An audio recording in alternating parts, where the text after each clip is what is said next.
Hello and welcome to episode 1 of Diary of a Folk Witch. My name is Xana and I am a practicing priestess, birth doula and animistic folk witch living in Lancashire. Here I will share with you a blend of essays and diary entries that allow you to peer into the very real world of a modern practicing, traditional style folk witch and wise woman. You are invited into my innermost world of actual everyday living witchcraft. Everything from folklore to foraging, herbalism to urban homesteading, divination, spiritual practice, workings and more. Because I don't niche down here, you get to see it all. Because I'm not just a witch when I'm performing workings or divination, it's in every area of my life, and you get to share that with me. Diaries are supposed to be places where we document our deepest secrets, but I believe some secrets are worth sharing, so let me share my life with you.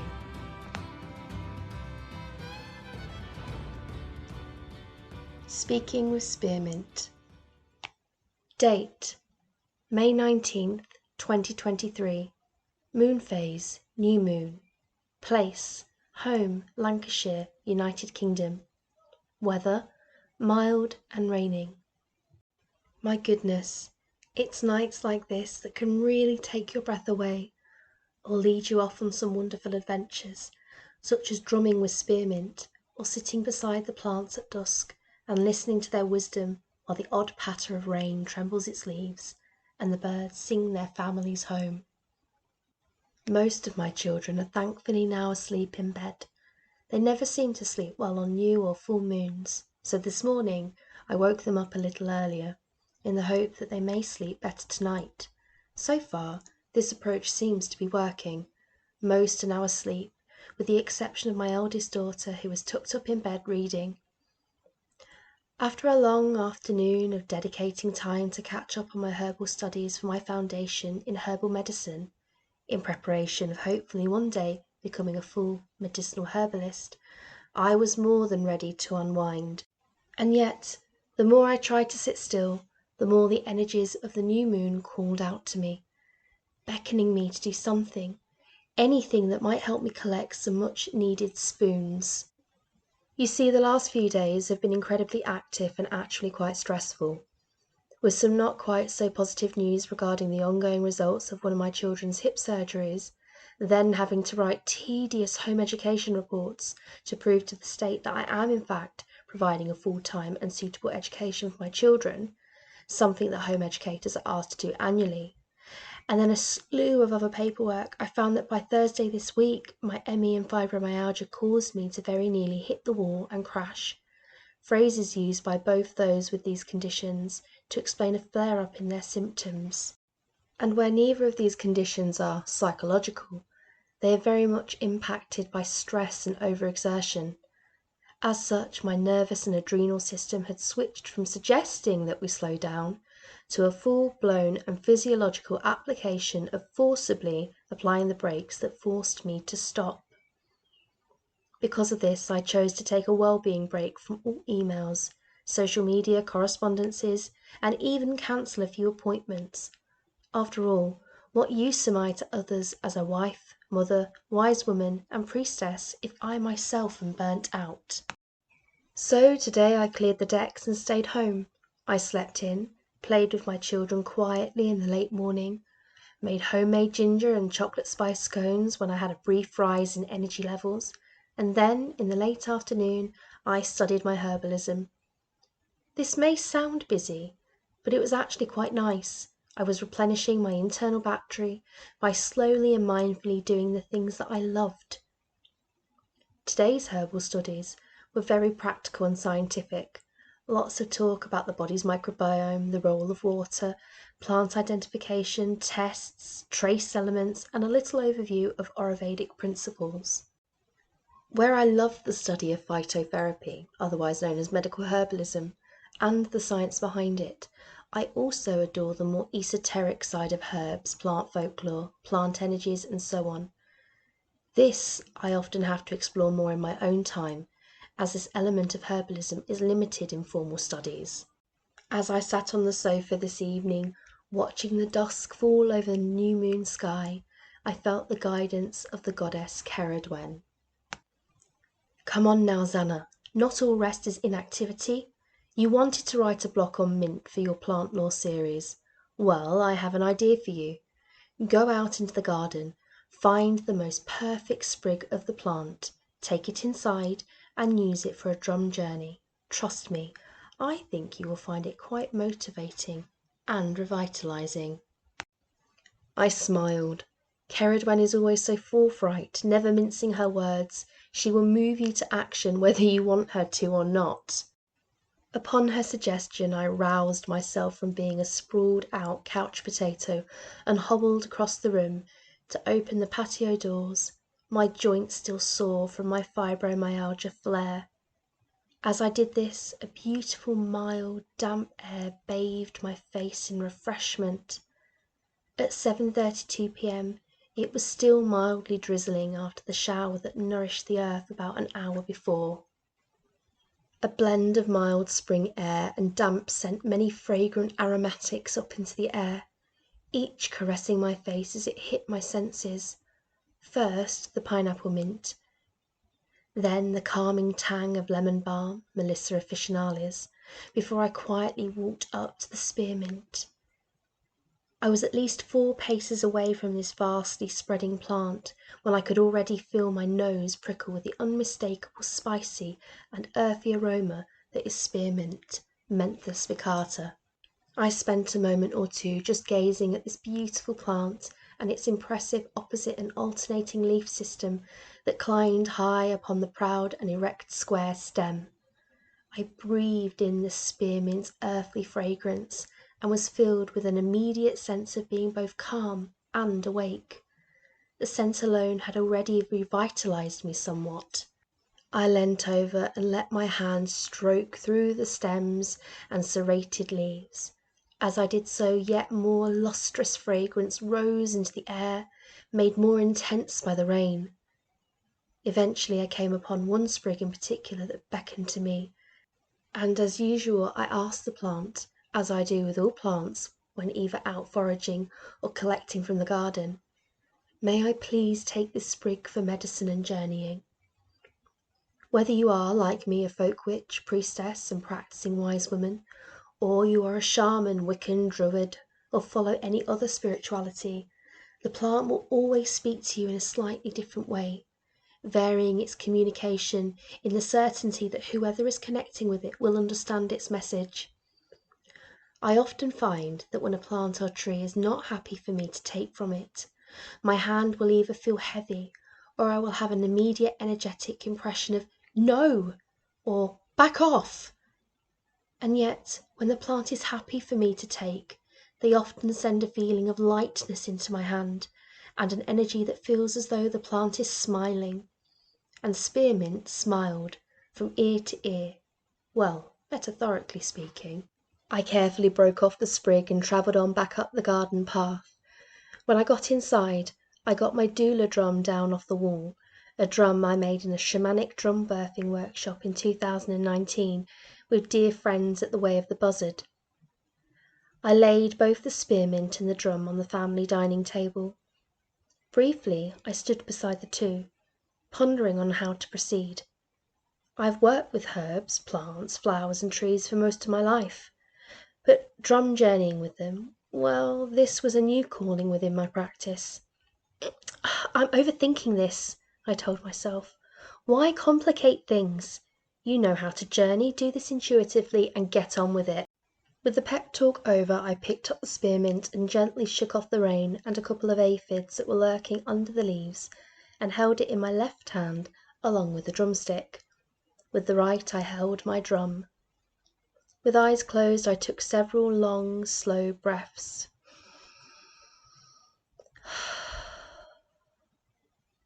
Gently and steadily I took my inhale before steadily releasing it as an exhale. I became aware of how grounded my bare feet felt upon the carpet, and how calming the smell of spearmint was as it rose up to greet my nose. When ready, I called forth one of my guides, Jackdaw, and asked them to be present with me while I journeyed. Before I was fully aware of what was happening, I felt my beater make contact with the drum. A slow and steady beat issued from it, like a heartbeat. Ba-dum, dum, dum, dum, ba-dum, dum, dum, dum. Every time my beater made contact with the drum, the dreamy and spicy scent of spearmint pulsed up into my face, and with each beat it seemed to send me deeper and deeper into trance. The fragrance wrapped around my being and lulled my senses into quiet space. The more my hands moved in drumming, the more the motion caused the spearmint to rise up and commune with my senses. After a few minutes, I was met by an almost grandfather-like archetype. This was how Spearmint chose to greet me, an archetype he knew that I would recognize and be able to understand his message to me. You see, although the spearmint showed itself to me as a masculine energy, in reality the plant has both male and female parts. He showed himself as a man perhaps in his early 70s, and he wore clothes of off-white and almost forest or khaki green. But then I remembered that when spearmint is dried or aged, it does have an almost khaki-like colour to it. So this version of spearmint was the aged version.